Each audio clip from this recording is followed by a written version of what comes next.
মধ্য কলকাতার Polak street এবং হেয়ার স্ট্রিটের সংযোগস্থলের বহুতলের পর এবার বিধ্বংসী আগুনে পুড়ে ছারখার হয়ে গেল কলকাতার বউবাজার এলাকার ৩১ গণেশচন্দ্র এভিনিউয়ের একটি বহুতল।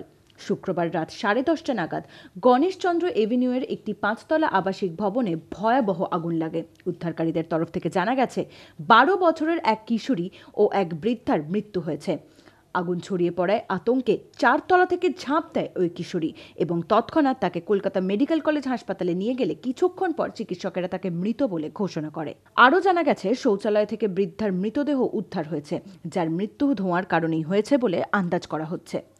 আটকে পড়ে বহু বাসিন্দাই এবং শেষ পর্যন্ত দমকল কর্মীদের তৎপরতায় সকলকেই নিরাপদ অবস্থায় উদ্ধার করা সম্ভব হয়েছে।